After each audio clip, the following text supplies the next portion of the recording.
good morning, good afternoon, and good evening to you, the good and people of Europe. Hope you are today. Hope you are feeling grand and all is well in your world. Hello there. Welcome to another Q&A Wednesday. Everybody, hello. You join me on the stairs again, but we'll be moving around. Okay, so question one today, everybody. Let's get to it. Why did I laugh? That's not even funny. I must be going mad in my old age. But then again, what's new? We just don't know. Microchips? In the microwave. Yummy. Anyway, question one today, before I totally lose my mind and don't answer any questions. Question one is today, what are your thoughts on John Frusciante and Josh Klinghoffer's band Ataxia? And do you have a favourite song? I really love Ataxia. I don't have their albums anymore, as I don't know where they went. They just disappeared. I had a few albums that just randomly disappeared, and I don't really know why, and I don't really know who took them or why they took them, but I had quite a few. I had some Jimi Hendrix CDs, some John Frusciante CDs, and some other CDs here and there that just randomly vanished. And Ataxia is one of those albums I haven't rebought yet for some reason, but saying that I haven't rebought a few things. But yeah, I mean, I love Ataxia. I mean, I think Ataxia's got a great sound to it. It's very different, and I like it. It's different. It sounds a bit like Fugazi, but well, hence the bass player was in the Fugazi, I think. So, but yeah, I like Ataxia. I don't have a favourite song. I do tend to just like the air of all of them. They all have something really cool about them. You know, I can't pick one. I really can't. I really can't pick one. It's like trying to pick your favourite child or your favourite guitar in our thingy. It's really difficult to do. I really like the sound of Ataxia. There's something really cool, especially those when there's just that one bass line that just goes round, and you just build upon that one bass line, like Dust, for instance. You know, Dust is kind of like one of the most probably well-known Ataxia tracks, and I really love the concept of doing it. Everything's just kind of like built around that bass line, and the bass tone is to die for on those albums. The bass tone is immense, absolutely immense. Okay, yeah, so yeah, I really like Ataxia. I think it's a really cool band. I love it. I love the sound they have. I just wish there was more footage of them doing. I don't know if they ever did more than one gig live. There's footage on YouTube of them doing it at a knitting factory in LA, but it's pretty poor quality. But yeah, I mean, it's a shame really. But you know, I do like Ataxia. I don't really have a favourite song though, so I can't really pick my favourite song. But yeah, I do like Ataxia. So I hope that's answered your question. I'm going to move on to question 2 now. That was probably a very quick answer. My God. I think Tangent Boy will appear at some point. There are many questions to go yet. So, question 2, everybody. Okie dokie, so question 2 today, everybody. I have a really itchy ear. Ugh. I think Khan's been around. Khan! Anyway. Moving on. Question 2. Are there any tube/valve amps you would love to have? Funny enough, actually, funny enough, this hasn't cropped up in a Q&A yet. It's quite interesting. But are there any tube valve amps I would like to have? Yeah, there's one that I would. There's one amp that I would love to own, and it's an old Marshall Plexi Super Bass. Simply because it's a classic. But the thing is, it's one of those amps that I would own and never use. If that makes any sense, it's kind of one of those amps that I'd buy for like a once in a blue moon thing. I just can't justify that. Well, I can't afford it anyway. It doesn't really matter. They're about 2, 3, 4, whatever what they are, thousands. You know, there's no way I could afford an original Super Bass anyway. Well, in all fairness, any Super Bass pre-1972, I'd be quite happy with. I just love the Super Bass. There's something really special in that amp. I prefer it to the Super Lead, but at the end of the day, yeah, I mean, that's the valve amp that I would love to own. I did own a small box 50 watt Plexi for a long time, and I used it straight for about maybe a year before I got fed up with it, and it's foibles and not being consistent tonally. It was kind of eventually got on my nerves, and I eventually sold it. And back then, just on a tangent, the Marshall small box Plexi cost me $499. Now they're about 800, 900 quid, and it's like, good gravy, the prices has gone through the roof. So yeah, it's strange how cheap they used to be, because at that point in time I could only afford the small. I wanted the 100-watt Super Lead, but I couldn't afford it, so I had to go for the 50, because it was like I think the 100-watt was 800. Yes, the 100-watt was 800 quid, and the small box 50 was 499, 500. And I could only afford to get to the small box, so I bought the small box instead. But I've always wanted, and ever since I played through the one I used to play through at Old Hat, the 68 Super Bass, I would love to own an original Super Bass Plexi panel, not the brushed kind of brass one. Brushed metal panel. I do like the metal panels, but they don't have the warmth and the fatness and the darkness that the old Plexi panel Plexis do. There's definitely a difference in tone between the brushed steel ones, the brushed panel metal panel ones, and the Plexi panel ones. They sound a lot different. The metal panel ones sound brighter, I think, and they have got a bright cap in them, I think, that's not there on the original. I don't actually understand or know exactly what the ins and outs of how the circuit differs, like from like a 71, 72 metal panel to a 68 Plexi panel. I don't know the differences, capacitors and all that malarkey. All I know is that I like the older style actual Plexis better. But like I say, trying to find one of them it's not ridiculously hard, but the price of them is a bit crazy. And like I said, I just can't justify spending money on an amp like that I would never use. You know what I mean? I would use it at home, but then I wouldn't use it live, and then I'd be like, well, what's the point? It's like, I don't like things I can't use live. I don't like to kind of... Yeah, and also they're quite fragile now. These old Marshalls can be quite fragile.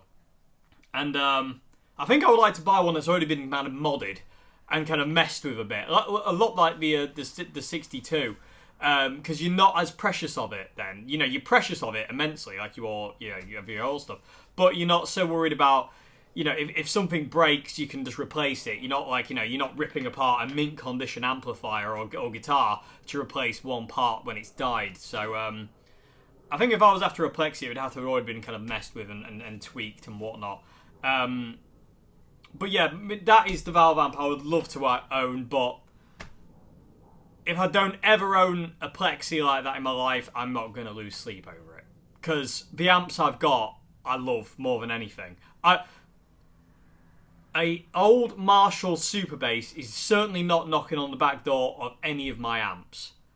It's really not. Like, I've been very lucky in the fact I've been able to play through a lot of these old style Marshalls, and I don't know what I did to deserve that, but I'm very, very lucky I got to play through them. But because of that, it gave me an understanding of what I want tonally from an amp. And although the Plexi gives me exactly what I want, it's inconsistent. And that inconsistency is definitely part of the charm of a Plexi, but it drives me up the wall. I like the consistency of solid state. I just love the fact of you just plug it in, you set it, and you forget it, and then you just do a whole gig, and then you just turn it off. You don't have to wait for it to cool down. You don't have to wait for it to warm up. It doesn't reach its optimal heat temperature at the last 4 songs because you're doing 2 45-minute sets, and you've had to put it on standby for 20 minutes while you take a break. It's literally, I just love solid state, as you all know. But that is the one valve amp that if somebody said you can have any valve amp in the world, we're going to take your solid states away and you can only use valve amps now, I would have to buy an old Plexi that's been tweaked and messed with a bit. That's a bit more kind of, bit more reliable, so to say, because the old ones aren't very reliable. I mean, the ones I've played through, the 68 Super Bass I used to love in Old Hat was an amazing sounding amplifier. Absolutely amazing. When you got the volumes above 4, the amp came alive. I mean, at that point, it was just absolutely like, I can't even see it's that loud. But it had a quality that's so cool. That's so cool. It's just classic. And I say when you had it dimed, which we did most of the time, it just sounded ridiculously special. I've got some videos way back when in the Old Hat videos of me playing through the Super Bass, and it just had a thing. It had something very special about it. But not oddly enough, I've played through quite a lot. Again, I don't know how or whatever, but I've been lucky to play through quite a lot of different kind of era Plexis. But there was something about the 68 Super Bass that just really appealed to me. Over any other Plexi I got lucky enough to play through. But yeah, that is the valve amp I would love to own if I could have one. But like I say, it would be one of those amps that kind of like, I don't have a purpose for it. I don't have a reason to own it. And if I don't have a reason to own it, I don't want it. You know what I mean? It has to have a point for me to own something like that. And if I don't... And also, it's got to speak to me. Like, when I plug into it, it's got to speak to me, and I've got to be able to bond with the thing. And if I can't, then, it's the same thing with anything, really. But yeah, that is the amp I would love to own, is a 68 Super Bass. You also asked, can you play the intro to Rory Gallagher's version of I Wonder Who from the Irish Tour album? I can't get the bends to sound right. I can't play with that version. No, I never learnt that version. I've learnt other versions of I Wonder Who, especially the one he played in Belfast in the 80s. The 80s or late 70s. I forget. But there's another version of him where he played in Belfast, and he's playing through two Marshalls, and I prefer that version.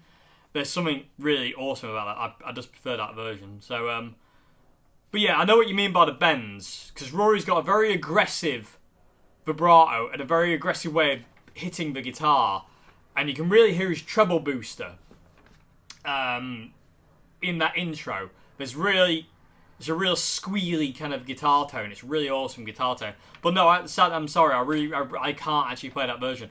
But what I will say to get the bend sounding right is just really attack the guitar.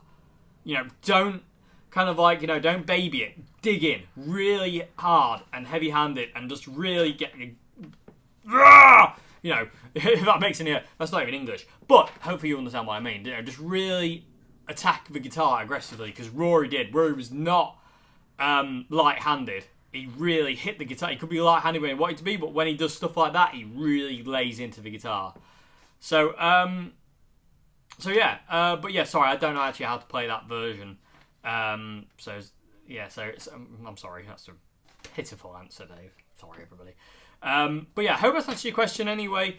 People of a tube, is there any valve/tube amp that you would love to have? And if so, what is it? Let us know in the comment section below. Yeah, let us know. Like I say, for me, it'd be the Super Bass from 1968, but I wouldn't be getting rid of my orange CR120 or my Marshall MG or my Boss Katana or any of my other amps for one, definitely. Not in a million years. Not in a million years. Okay, so I hope that's answered your question. I'm going to move on to question 3 now. Where are we going next? I don't know. Let's find out. Okie dokie. Let's move on to question 3 now. Question 3 is, I need a pipe. I say, have you read the newspaper today? Ah. Oh, nice. Anyway, question 3. Have you had a chance to try the Kemper profiling amp yet? If so, what's your verdict on it? And have you demoed it, and are you keen to? Yeah, I'm very keen to demo a Kemper, but I can't afford one. But I do like the Kemper. I like the idea of the Kemper. It's really, really intriguing. Especially to somebody like, who likes, solid state stuff. But yeah, sadly the Kemper's a bit out of my reach price-wise. I I can't justify buy. Well, I can't afford it anyway. I don't have that kind of money to buy a Kemper at about $1,000. But I would love to demo a Kemper. I'd love to have a go on one just to see what it's like, plug in and play. And also, I'd like to understand this whole profiling malarkey more. I think somebody with a bit of technical know-how would have to talk me through it, because I'm an absolute technophobe. I'm an idiot. When it comes down to technology, I'm not the person you want to call. It's my technical ability goes as far as turning it off and on again and hoping it works. That's about as far as it goes for me. But yeah, I do love the concept of a Kemper. I love it for what it is. It's so cool. It's such a cool thing. And I like the concept of it so much. It's a really, really cool thing. So hopefully sometime in the future I'll get my dirty little horrible hands on a Kemper to try and kind of do some profiling. Because I'd love to have, at a moment's notice, sounds of this CR120 that I love, the Marshall MG that I love, some of the sounds in the Boss Katana, some of the other sounds from some of the smaller amps I've got. It'd be awesome. It'd be absolutely awesome to do that. I would love it. But like I say, it's an idea for the future. That is kind of a thing, really. If I can get someone to lend me one, because like I say, being able to afford one of those is way out of my league right now. But yeah, it's definitely an idea for the future of the Kemper. I would definitely love to demo one. But I don't know. I don't have my own verdict on it. I've seen a lot of videos on the Kemper, and all the videos I've seen speak about it dead highly. So in the demos I do hear of it, it sounds really cool. I mean, I know what I would want from it. Kind of say if I was to get one, which and that's kind of an important thing that I'll talk about quickly. Let's go off on a tangent, like we have tendencies to do here. When you're buying an amp, and I think this is really important, when you're buying an amp or a guitar or a pedal or even a pedal board or a power supply or whatever, you need to know in advance what you want from it. There's no point going in a guitar shop wanting to sound like Slash and buying a Squier Strat starter pack, or anything for that matter, Fender wise. There's no point kind of doing that, because it's not going to sound the way you want. It's not going to look the way you want it to look, and all that kind of thing. So it's really important to know exactly what you want from something when you buy it. If you want like a super high gain amplifier, you don't want to be going to buy a Marshall Super Lead, because you're not going to get, kind of crank unless you mod it, and then they sound amazing for that. But a stock Marshall Super Lead isn't, or a Roland Jazz Chorus. You don't want to buy. If you're after saying that James Hetfield uses that for clean, but clean only. But if you're after a high gain saturated tone, shred tone, you don't want to be going to buy a Boss Roland Chorus or a Super Lead or something like that. And vice versa. If you're after a kind of classic rock tone, you don't really want to be buying a Mesa Boogie triple rectifier. They're not that sound. So you always want to know what you want from what you're going to get, if you know what I mean. So if you're like, I want a tone like Jimi Hendrix, so you go and buy a Stratocaster. Or I want to sound like Slash, you go and buy a Les Paul. You want to sound like Angus Young, you go and buy an SG. Because these guitars will bring it, they're kind of haunted by that. And that's something else I'll get into in another video. But you really need to know what you want from that product in the first place, so it can deliver it when you get it home. There's nothing worse than buying something that you've tried in a shop and gone, that's really cool, and you get it home and it doesn't do what you want it to do because it's a different setup or something's different. So know what you want from an amp before you buy it. Know what you want from a guitar before you buy it. Make sure it does that thing that you want. If it helps, get a checklist. Even write it down on a bit of paper before you go and buy it. Does it do this? Yes. Does it do that? No. Right. Well, can I live without that kind of thing and stuff like that? So, that's really important. And that would be the same thing with the Kemper for me. Because the thing that would hold me back as a Kemper for me is do I like the sounds it makes? Yes. Do I like the concept of it? Yes. Do I like how technically advanced it is? No. Because that's what kind of gives me what if I can't work it? What if I literally have no idea what I'm doing with it? So just make sure you know what you're buying before you buy it, and make sure it does and most importantly, make sure it does what you want it to do before you kind of like, before you take it home, so to say, or whatever. It requires some, just it requires some getting over the wow factor. You got to be careful of the wow factor, because the wow factor makes you kind of like, it's like you walk into a guitar shop and there's a guitar hung here and you're just like, because it looks amazing, you're like, oh my god, that must be the best thing in the world. But it could be literally the worst thing in the world for you, just because it looks good, or it's just any other, it might not be the right for you. Anyway, I think I've jibber-jabbered on about that enough. That's another video for another time, I think, But I say, it really is important to know exactly what you want from something before you buy it, because it can lead you down a path that you can struggle down. You don't want to be going down that path, really. You want to be very, I want this for that, and I want that for that, and I want my amp to do this, and I want my guitar to do this, and I want this pedal to do this, and I want this power supply to do this, and this pedal board to do this. So, you really want to have a clear vision in my mind. If you don't have a clear vision in your mind of what you want to do, you can get, you just kind of like, you're fumbling in the dark, so to say. So ask yourself what you want before you go and buy something. What do you, not what your mate recommended, or Joe Bloggs down the street, or what guitar magazines recommend. Ask yourself what you want, because that's the most important thing when buying any piece of gear, is what you want. You're the most important thing in this equation. Regardless of of what anybody has to say or think their opinion is, your opinion matters over anybody's when coming to buy gear for you. It has to work for you, not for, like I say,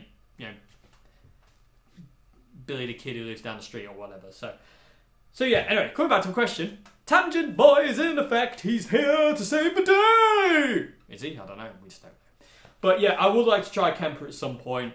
I'm terrified of how in-depth and technological it is, because I can't even get my head around simple technological things like phones. But I'm a very simple fellow, you see, people of the tube. I'm very simple. But yeah, I would love to try a Kemper at some point. I'm massively intrigued by the Kemper. It really intrigues and appeals, so to say. So yeah, so I hope that's your question. I think I've run out of words. Is that possible? No, it's not. But anyway, let's move on to question 4 now. Okie dokie. So question 4 today. This is a bit of a strange angle. Okay, question 4. Is it necessary to have a compression pedal to sound like John Frusciante or Jimi Hendrix? If so, where would you put it on the pedal board? No, a compression pedal is not important for John Frusciante or Jimi Hendrix. The most important pedal, and it falls under compression, but it's not a compression pedal, is an overdrive. Jimmy and John's amps, especially the Marshall Major and the Marshall Plexi that Jimmy used and the Marshall Major that John used, they compress at high volume. So when they get above 2 or 3, depending on how the amp is biased, the amps will compress because they're valve amplifiers. By their nature, they'll compress and start to distort, and the signal will get more kind of even, so to say. The harshness will get cut, and it'll smooth itself out. A compression pedal doesn't react the same way as an overdrive sound. So, in my experience personally, if you want to play John and Jimmy stuff, you want an overdrive pedal, like something like the Golden Plexi or the Jackhammer or the Marshall Blues Breaker or the Boss Super Overdrive or any Boss Overdrive. What else is there? Tons. There's tons of pedals. But personally, if you're after that Jimi Hendrix, John Frusciante thing, you want an overdrive. You don't want a compression pedal. You can use compression to get certain John Frusciante sounds, but his compression comes from his amps working really hard. His Silver Jubilee and his Marshall Major are very, very cranked. They're very loud, and you can tell they're very loud. Dave Lee, John's guitar tech, said that running those 2 amplifiers, he's basically got 300 watts of power. He said, John wearing in-ear monitors didn't actually realise how loud his setup was, but it was very, very, blaring. But yeah, you don't really want a compression pedal more than you want an overdrive pedal. That's more important, really, at the end of the day for Jimmy and John stuff, because that will give you more EQ options, it'll give you more gain options, because if you listen to kind of Jimmy's live tones, they change gain-wise. You know, what one time Jimmy will have more gain out of his amps, one time he'll have less gain out of his amps. If you take the Berkeley gigs in 1970, excuse me, he's got a lot more gain out of his Marshalls without his fuzz face on there than he does earlier in the year at the Fillmore East gigs. And then he's got more gain in his amps at like Woodstock than he does at the Miami Pop Festival or the Monterey Jazz Festival. You know, his amps are cleaner at the Monterey Pop Festival than they are to Woodstock. Woodstock's actually very, very distorted. And like I say, the Fillmore East gigs he did, the Band of Gypsies gigs, they're a lot cleaner than, like say, the Berkeley gigs or the Atlanta Pop Festival or something like that. You know, so having an overdrive pedal will give you the ability to, like I say, more EQ options, more gain options, and you just have more of that natural compression, that distortion overdrive gives you, that Jimmy and John use as a core part of their tone.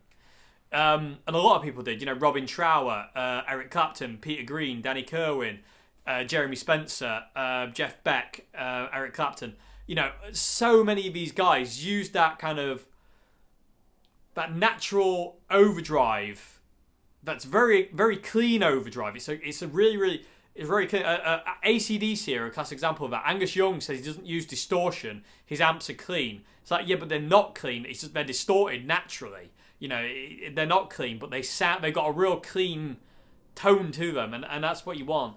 So compression pedals, no. Overdrive pedals, yes. Compression pedals are immense to do certain John Frusciante. I think that was next door. Anyway, strange noise there. I don't know if you heard that, but there's a weird kind of banging. It sounded like it's in the house. But it's in the house. If the zombie walks through the door in a minute and I get eaten on camera, then, yeah. It is what it is. Anyway, what was I saying? Compression pedals, yes. John Frusciante's soul albums, like, you know, The Will to Death and Curtains, even some of the Inside of Emptiness and stuff like that. You can hear, and Blood Sugar Sex Magic, you can hear a compressor pedal really strongly there, but it's only snapshots. John's core tone doesn't use a compression pedal all the time. It's his amps overdriving and giving him that compression from the amplifiers more than a pedal. You know, he used it on Blood Sugar Sex Magic, yes he did, but he didn't use it live for any of those songs. You know, it's his amps that do that live. He just only used it for the recording process. So I would recommend personally, if you want to go for John Frusciante sounds and Jimi Hendrix sounds, you want to get an overdrive more than you want a compression pedal. Compression pedals will get you a certain amount of the way, but they won't take you the extra 15, 10, 20% or whatever it is you need. Whereas, it was a delivery lady coming next door. I'm so easily distracted. Oh, a squirrel. Anyway, but yeah, an overdrive will give you, like I say, more tonal options, gain options. You can turn up the gain when you want it. A compression pedal will do kind of that, but not really. You just, overdrive pedals are the way to kind of go with that kind of sound. Trust me, I've tried a compressor. I used for a long time a Marshall compressor pedal, and it was really, really good, but it never gave me what a Tube Screamer or my Golden Plexi or my Jackhammer gives me, or my Blues Breaker, which is that overdrive compression, which is so important for Jimmy and John stuff. And I say for a lot of people, like, you know, Jimmy, John, Peter Green, you name it, you know, a lot of that overdrive compression you hear in that classic kind of songs, you know, Led Zeppelin, Jimmy Page, he used that kind of same kind of thing. So yeah, I would highly recommend an overdrive pedal, any of the ones that I've mentioned, over a compression pedal any day of the week. Compression pedals are cool, but don't quite have the right thing for Jimi and John stuff, and like I say, other classic guitar things. So yeah, I would recommend go for an overdrive pedal any day of the week. Like I say, to give you more options. Okay, so I hope that's such a question. Moving on to question 5 now. Okay, so question 5 today is I have bought a vintage V6 Icon to gig with, but I'm going for a 1961-1962 Fender Strat tone. So I was going to put in some Seymour Duncan SSL1 pickups to get this, but I got told in a shop that if I like to play Jimi Hendrix, I should buy Fender Custom Shop 69s, which are apparently the only pickups that will get me the sound I want. Also, I'm thinking about a CR120 or an OR15. I need some help. Okay, so there's an issue here, and it's a bit of a strange one. The shop told you that Custom Shop 69s are the only pickup that will make you sound like Jimi Hendrix. Not true. Not true in the slightest. If you look at Jimi's guitars, of what Jimi used every Stratocaster at that point in time under the sun. There's small headstock ones, there's transition logo ones. So there's like early 60s ones, there's late 60s ones, there's transition period headstock ones, there's transition period logo ones. There's his 68 black and white Strat, which I think are custom ordered. I don't think they were stock. I think they were custom ordered by Jimi from Fender. And they all have different pickups. But the CBS Strats sound a lot different to pre-CBS Strats.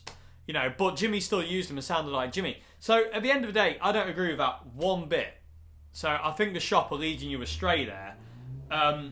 Just because it says Custom Shop 69 on it doesn't, and because Jimi's was 68s anyway, and his Monterey Strat, which I think is one of his best sounding Strats I've ever heard, his black Monterey Strat was a 64, or was it a 65? I think it was a 64. I think it was a 64. Yes, it was. It was transition logo. And his white one and his black one from 68. So I think the shop are leading you astray there. I wouldn't stick to that at all. Personally, the SSL ones get close to that kind of thing, but in all honesty, from my experience, the vintage V6's pickups, stock pickups, are very, very, very much like a 70s era Stratocaster. They're darker than like a pre-CBS Strat, definitely. They've got more of a 70s vibe about them. The stock pickups are in a vintage V6, definitely. But they've still got that Strat character. But if you want to sound like a 61 or 62 Strat, I would recommend getting like Tex-Mex pickups myself, personally. Because they're the ones I find that are closest to that vintage Strat sound. My white Strat, for instance, with the stock Tex-Mex pickups in that's just kind of like, that's that classic kind of Strat thing. Failing that, there's what are they called? Tone Rider. The pickups they put in classic vibes, now that is a real classic Strat tone. But the Custom Shop 69s, I think they're just trying to, they're throwing you a bit of a curveball there. Just because, and they're the only ones that will get you that tone. No, they won't. Your vintage will get you that tone on its own. I promise you, it really will. The vintage V6 pickups, I think the Wilkinson pickups are just brilliant. Absolutely amazing. I love mine. I wouldn't mod mine for all the tea in China. I really wouldn't. I love the sound of those pickups. Yes, they have a distinctively 70s, late 60s vibe about them. They're a lot darker. They've got more mid-range, definitely, than the early 60s, which are a lot more scooped, less mids, more highs, more bass. But I like them for what they are. So, in all fairness, I don't know. Personally, I don't really like the SSLs anymore. My SSLs are in a box in the attic, never to be used again. Because I found them, after a while, I found those SSLs to be very uninspiring. This is only my experience. I can only talk from my experience. But I would much rather have my Tex-Mex pickups or My Evil Sheeps or some Tone Rider pickups or even like say the stock Wilkinson ones in the V6 than the Seymour Duncans or the Custom Shop 69s. I don't think I've tried the Custom Shop 69s, but I've tried a couple of Custom Shop Strat pickups, and I don't hear where the extra money going.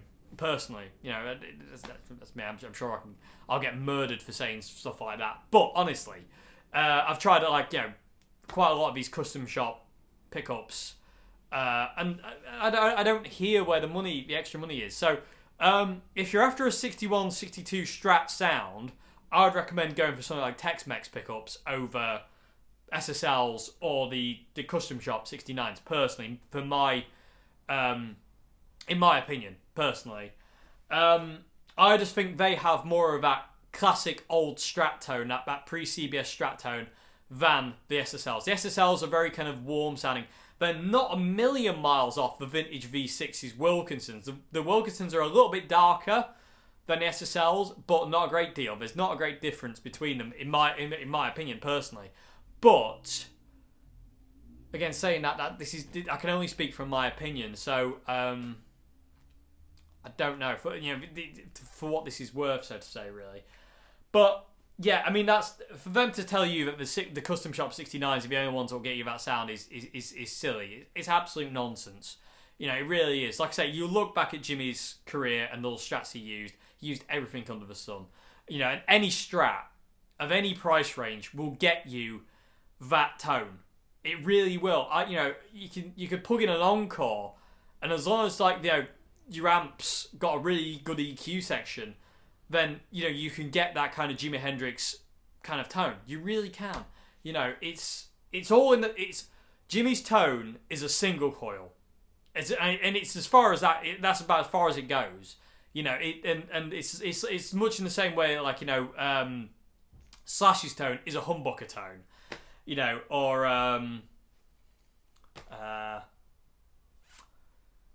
Johnny Thunders is a P90 tone, or whatever. It's just any single coil given the chance will give you a really close approximation of Jimi's tone. I promise it will. There are some Squier affinities that have really thin sounding pickups, but as long as you keep away from the treble, you can kind of get a very passable Jimi kind of tone out of it. I think those affinities, especially the ones with the big headstock, sound a lot more like Jimi's Are You Experienced album. They're not as warm as the later albums, like Electric Ladyland and stuff like that. But they do, and Axis not Axis Bottles, sorry, but they do have that kind of Axis Bottles of Are You Experienced kind of snappy Strat tone. But personally, if you're gonna go for that kind of early pre-CBS Strat tone, I would say go for Tex-Mex pickups myself, personally. For what my opinion, is worth, and at the end of the day, you just want to be. You said you don't have got a great deal of money, so I totally understand that. You can't go through changing them and seeing what works, definitely. But always be wary of what the shop's recommending, because at the end of the day, they're trying to fill their quota. I'm not trying to be nasty, but sometimes and again, sometimes shop assistants will have their own. What's the word? Preferences. They'll have their own preferences to pickups, and what works for them won't work for you. Or it might, we don't know, but it's not worth taking that chance. You need to find out what works for you. So personally, what I would recommend at this point in time is just stick with your vintage V6. I would say if you want that Strat tone, sync the pickups, lower the pickups really low, almost flush with the scratch plate. See how that feels. Before you go modding it, try that. And if it's still not giving you what you want, just try different heights of the pickups. Always, though, I would recommend always keep the treble side higher than the bass side. You want your pickup like that. So this is the treble side, this is the bass side. Yeah, you always want that with any Strat, I personally think. It just makes it more even. But try messing with the vintage V6's pickups first before you go modding.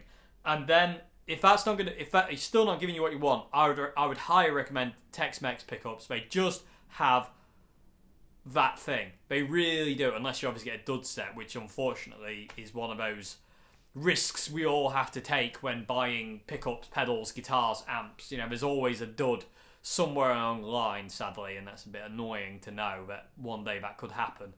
But I would highly recommend Tex-Mex over SSLs or the Custom Shop 69s. I've heard demos of the Custom Shop 69s, and it's just a Strat sound. You know, all single coils, especially if it's just in a Strat, 3 single coils will give you that Stratty tone. You just gotta dial it. You gotta find the tone and the height of the pickups you want. So that's what I'd recommend. Mess with your pickups in the vintage V6 before you go modding it. Especially if you don't have a lot of money, I would recommend keeping it stock as possible. And the vintage V6 pickups are immense anyway. The Wilkinson pickups are mega pickups. And then if that still isn't giving you what you want, go for Tex-Mex. But again, this is my opinion. You don't have to listen to me. You don't have to take my advice on board at all. At the end of the day, what's most important, like I've just said in the other question, is what's important for you. What works for you, not me. You know, you've asked for my opinion, so I've given you it, but it doesn't mean anything really to you. It's about what works for you. You know what I mean? At the end of the day, that's what's important. It's not what, I like or Joe Bloggs down the street likes. It's about what you want. But personally, I feel the Tex-Mex pickups are the closest approximation of old vintage pickups. I don't know why. They just sound the best to me, personally. I reckon they sound really awesome, and that's what I would recommend to anybody after that kind of pre-CBS Strat tone. Okay, so you also said you're thinking about buying a CR120 or an OR15, and you need some help. Well, I don't mean if you were gonna give me the option, you can have a CR120 or the OR15, I would pick a CR any day of the week. I find the CR more versatile. I like it because it's solid state and it's 120 watts. It's got tons of it's a mega amp. I love the CR120. The OR15 is a mega amp as well, and for one channel, it's silly versatile. It's absolutely ridiculous, the OR15 is, and I love that amp to bits, but not as much as I love the CR. Sorry, the CR really is beyond special to me. I love it, but at the end of it, I don't really know what you're after out of it, really, because in all fairness, they will both do kind of really nice kind of cleans to classic rock to bluesy kind of tones to kind of higher gain rock to full out kind of heavy gain rock, but they're a very classic sounding amp, but not a modern sounding amplifier. So I don't really know what kind of tones you're after. Yes, I don't really know, but personally, I would recommend the CR120 over the OR15. But again, this is my own personal opinion. I don't know what tones you're kind of after. I don't know if you have to kind of classic AC/DC tones or high gain metal tones. If it's high gain metal, the CR would be a better option than the OR. Because the CR's got it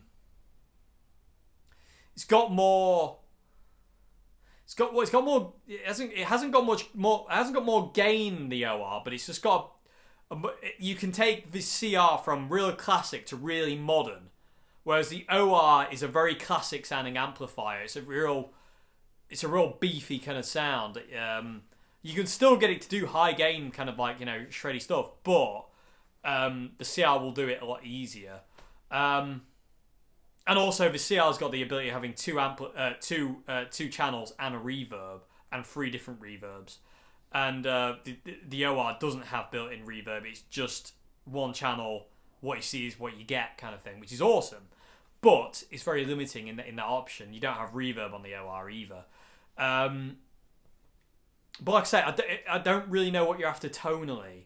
They're both awesome. They're both dead versatile. It comes down to really, if you can't try before you buy, like I said earlier on, do a list in your head or write down what you want from it, and then do some research on each one and find out which one ticks all the boxes. And if they both tick all the boxes, then you can't go wrong with either. you know, if you do a list up of, say, 10 points that you want from the amplifier, from the CR or the OR, and you tick off all things, they both do the exact same thing, you know, then you buy either. Buy whichever one you want then. You know, because you can't lose. You can't lose, you know, because it is literally, if they both tick all the boxes, then you're sorted. But yeah, personally, I would recommend the CR myself. Personally, I you know, you all know how much I love the CR120. People keep saying, "Have I retired the CR120?" No, I haven't retired the CR120. I've hurt my back really badly. Well, not really badly, but over the years of carrying 412s, my back's starting to weaken. I can feel it going, and I'm having to start to go and get it rejigged, because my back's not what it used to be when I was 16, 17, 18, 19, 20. When I was able to carry around 412s, my back's now starting to give out on me, so I've had to downsize to... I mean, the Boss Katana came along at the perfect time. So, no, I haven't alienated the CR120. I still use the CR120. I used it in the intro jam. And I haven't stopped... If I had roadies, the CR120 would be my main amp. Well, if I had roadies, I would have a Marshall MG and the CR120 and the Boss Katana running in tandem. I'd have them all running at the same time because I'd be greedy. But, and God, imagine what that sounds like. Might have to do a video on that one day. But no, I haven't retired the CR120. I love the CR120. But anyway, Tangent Boy back again. It's Mr. Crocodile. Are you okay, Mr. Crocodile? Yes, I am. Anyway, I don't know where he came from, but he's here now. Are you okay? Yes. You feeling okay today? Yes, I am. Say hello to the people of the tube. Hello. Okay, so yeah, like I say, depending on what tone you want, like just do a checklist of the tones or the versatility of what you want from the amplifier, and then like I say, if they all tick the boxes and it's all good in at the end of the day, then you can't go wrong with either. They're both similarly voiced. They both kind of sound very similar, but I would say the CR120's got a little bit more than the OR myself. But again, this is my opinion, for what that's worth. But yeah, and then Strat-wise, stick with the vintage V6 pickups for a time. Just experiment, play with them. You never know; they might surprise you. You know, the guitar might surprise you. If the guitar's too bright, you could always change out, because vintage V6s come with a 500k pot. If the guitar is too bright and wispy for you, try getting a 250k pot and putting a 250k pot in the guitar instead, because it'll darken it down. It'll darken it down a bit substantially. So that's another option to go for. But try the vintage V6 pickups first. Don't just go modding them just because because the vintage V6 will give you a really awesome Strat tone. Messing with the pickups. So, but like I say, if that fails, try Tex-Mex pickups. Honestly, really, I love Tex-Mex pickups. They're immense, absolutely immense. And like I say, CR120, OR15, do a list, find what each one of them does, find the pros and the cons, weigh it up, and go for which one kind of ticks all the boxes, so to say. But like I say, you can't really go wrong with either. They both sound mega. Yes, they do. But yeah, so I hope I answered your question okay. I'm going to move on to final question of the day, question 6. Okie dokie, everybody. Question 6, final question of the day, is... there's quite a few little sub-questions in question 6, so I'm going to start with the top one first. So, somebody else, I'm interested to know what gauge of strings you use and how did you get into that gauge? Okay, so the gauge of strings I use vary to kind of how I feel, but I tend to use either 10 to 46s on most of my guitars, or 9 to 42, especially on kind of like Gibson style, like Les Paul style guitars. I don't like 10s on Les Pauls at all. I don't like the feel of them at all. Any 10s, 11s, 12s on that kind of thing, I don't like at all. I like to use really light strings on Les Paul kind of things.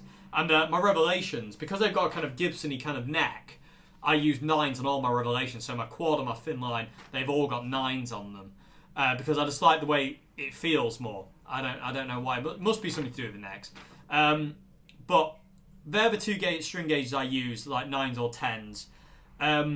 Your next question was, what gauge of string did I start with?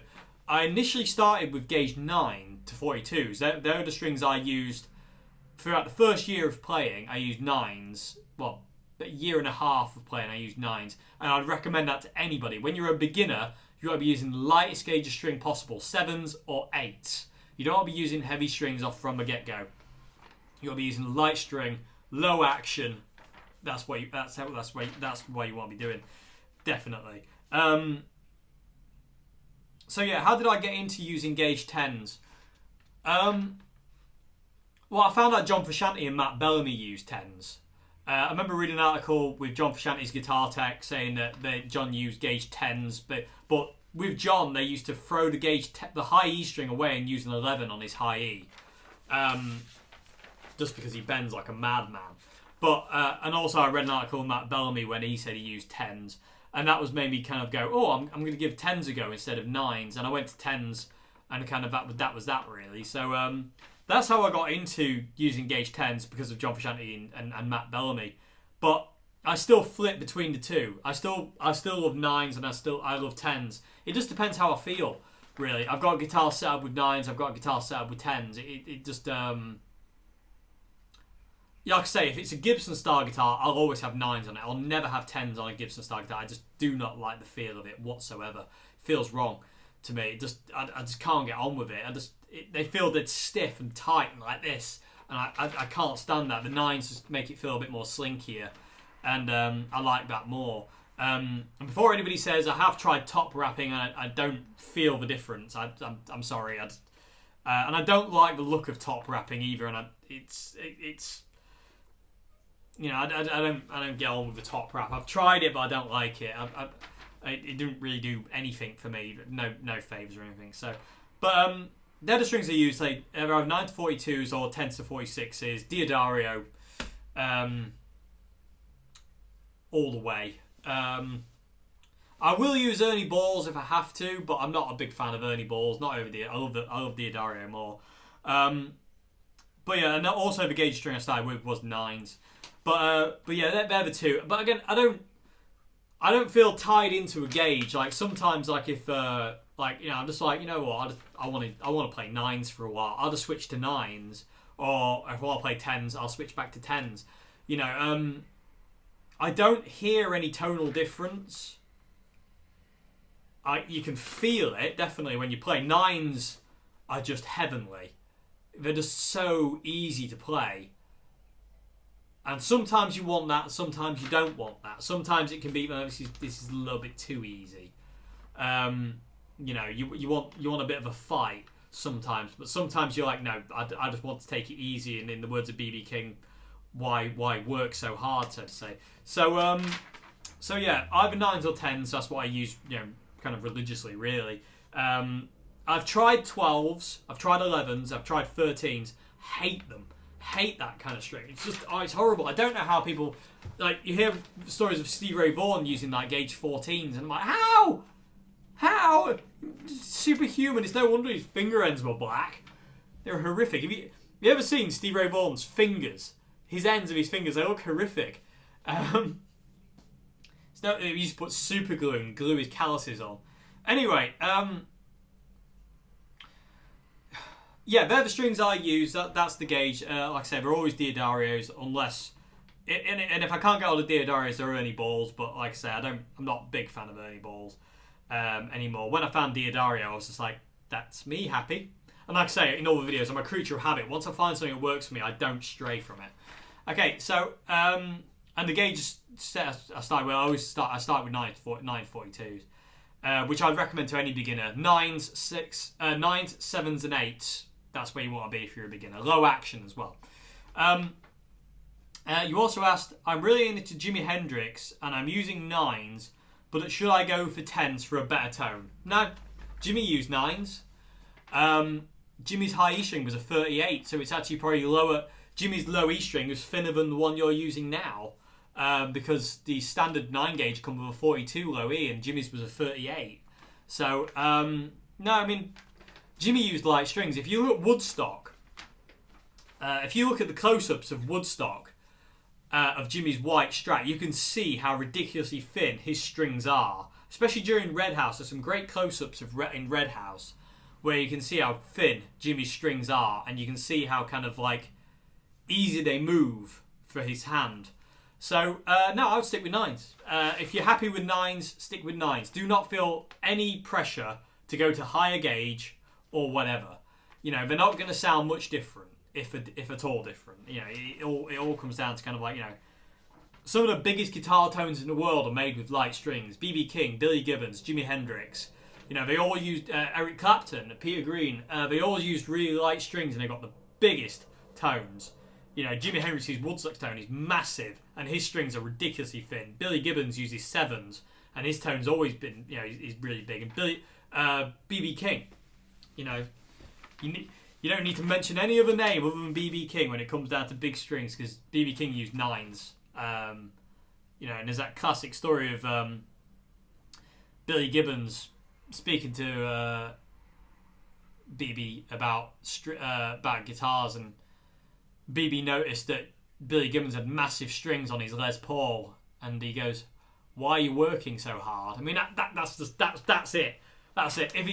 If your guitar is too much hard work to play, then you know you need to lower your string gauge. You want a little bit of a fight from a guitar sometimes, but not when it's like ridiculously hard to play. That's just silly. It's getting too hard. So yeah, I mean, I would stick with 9s for Jimi. In all fairness, 9s for Jimi stuff sound more right than 10s, in my opinion. They just have more. In all fairness, you could probably go to 8s and it would sound even more close because of a 38 low E string, which I think is an 8 set. I forget offhand now, but you know, 8s and 9s are what I'd recommend for Jimi Hendrix. Personally, they're the string gauge I find feel the best to play Jimi's stuff and sound the best to play Jimi's stuff. There is a slight drop off in bass as you go down string gauge, but it's you know, it's not anything major. So if you're playing Jimi Hendrix, stick with your 9s. Seriously, they sound mega for Jimi tone. My Jimi Hendrix Strat's got 9s on it, and they just have a real, especially with the evil sheep pickups, the experienced sheep pickups. It sounds really right, especially when you down tune it to half step or a full step. They sound really close to Jimi kind of like, you know, tone. So yeah, I would recommend to stick with 9s there myself. You also said, I've heard if you have big hands, you should have higher gauge of strings. Is that correct? No. String gauge comes down to personal preference. If you've got big hands, small hands, stumpy fingers, whatever, you know, at the end of the day, the guitar is a personal preference to you. It's all about what works for you and nobody else. Like I've said previously in this video, the most important thing you can do is make it work for you and nobody else. You know, it doesn't matter if you've got big hands, small hands. If you like gauge 9s, stick with gauge 9s. If you like gauge 7s, stick with gauge 7s. If you've got the hands of a Titan and you like gauge 14s, then stick with gauge 14s. Yeah, the guitar is a personal thing for us all, and we're all different. So at the end of the day, what works for you, what makes you happy, forget the rest. As long as it works for you, forget what anybody else says. You know, if somebody says, "Oh, you're a wuss for using gauge 8s and 7s and 9s," it's like, who cares? Who cares what you think? I like it. I don't care. You know, that's what you should be thinking. Because at the end of the day, what does it matter? I don't like this whole thing of forcing your opinion on someone just because you think you're right, because it works for you, doesn't necessarily mean it's going to work for everybody else. You know, so, you know, it's, like I say, it's all personal preference. That's all the guitar is. It's all music is. It's all life is. It's personal preference at the end of the day. You know, you've got to do what's right for you. You know, because that's what will ultimately make or break things for you. You know, if you love the feel of gauge 9s and you tried gauge 10s and they just feel a bit, I don't really like these. They're a bit, you know, they're a bit stiff. I don't really like it. You know, stick to 9s. You know, try 8s, try 7s. You know, just, you know, playing the guitar is a little, playing any instrument is a little voyage of discovery. And you're constantly learning what you like and what you don't like, and that's one of the most cool things in the world. And I always feel it's really important to get advice from people, but you don't have to take it on board if you don't want to. So with all these questions in the Q&A, I'll always give my honest opinion, but you don't have to listen to me. You don't have to take my advice at all. You don't have to, just because I say, like in that previous question, Tex-Mex are the closest thing to vintage Strat pickups that I personally think, doesn't necessarily mean that's, gospel. It is to me, but, just because I say it doesn't mean it's going to work for you. Just because it's what Jimi Hendrix used doesn't mean it's right for you. Just because Guitar Player magazine or whatever says this is the best thing since sliced toast, doesn't mean it is. It can lead you down the wrong path. You have to follow what you want and not what anybody else says. It's important to ask advice and to get guidance, definitely. And that's really important. I always ask people for advice and stuff like that, like we all do. It's really important. But at the end of the day, it's all about finding your own feet and your own way, and and finding what works for you and saying whatever to what anyone recommends after that. If it works for you, then it's right. If it doesn't work for you, it's not right. And that's fundamentally it at the end of the day. If it has to work for you, and if it doesn't, then you need to make you need to find another way of making it work for you. But like I say, it is really important to always ask advice. I mean, I always used to ask advice of my uncle, of my dad, of anyone I could get advice from. I would ask them, but no one's gonna turn around and convince me that me putting gauge 9s on a Les Paul is wrong, because I have had that. I've had people saying, like, oh, you're not supposed to put 9s on a Les Paul. Who says? Where's the rule book? There's no rule book to guitar playing. You can do what you want. If you want to put a single coil Strat pickup in a Les Paul, do it. Who cares? It's all about having fun and enjoying it. We're not here long enough to overanalyze silly things like that. If you love it and it works for you, then that's all that matters. If you like really light strings, use light strings. Just because somebody says you're a wuss and you need to use gauge 12s, otherwise you're not, you're a weakling or whatever. It doesn't mean nothing. Like I say, Billy Gibbons used 7s, BB King uses 9s. Jimi Hendrix used these like 8s. Jimmy Page used like 8s. Eric Clapton used like 8s. I swear I remember hearing a quote from Jeff Beck saying you couldn't get strings light enough back in the day. And they wanted strings lighter and lighter and lighter, so, Anyway, but like I say, I hope that's answered your question. I hope that's answered all your questions okay to everybody. The usual fear has risen in my brain that I've absolutely ruined this Q&A and the answers are terrible and rubbish. So I hope I answered your questions okay. I hope, there's some advice in there you can take away. Like I say, my purpose here is to advise. Is not to tell you that I'm right or I'm wrong, whatever. It's just to give you advice and to kind of like, to help you along the way. But at the end of the day, what's the most the person's the most important opinion, I got there in the end, is yours. At the end of the day, the most important opinion is yours. At the end of the day, what you like is what you like, and don't let anybody tell you it's wrong or right or super wrong or you shouldn't be doing it. Whatever works for you, regardless. Follow your path, not somebody else's. Find what makes you you.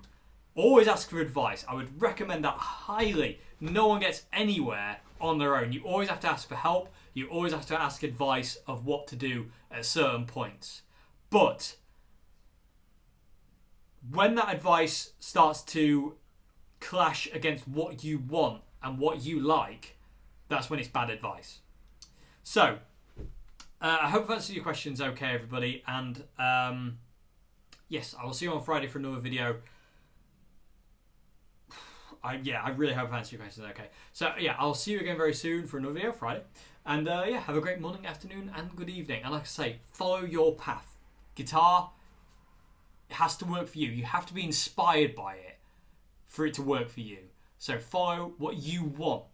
Ask yourself what you want and go for it. Regardless of what your friends say, your pet dog says, whatever. Follow what you want. If you want this, go for it. If you want that, go for that. You know, if somebody says, well, you don't want that, you want this. No, you don't. You want this. You know, don't let anybody stray you from what you're doing. It's really important to find your own way and your own voice. It's really, really important. Okay, so I hope I answered your question. Okay, I'll see you again. Have a great one. Goodbye now.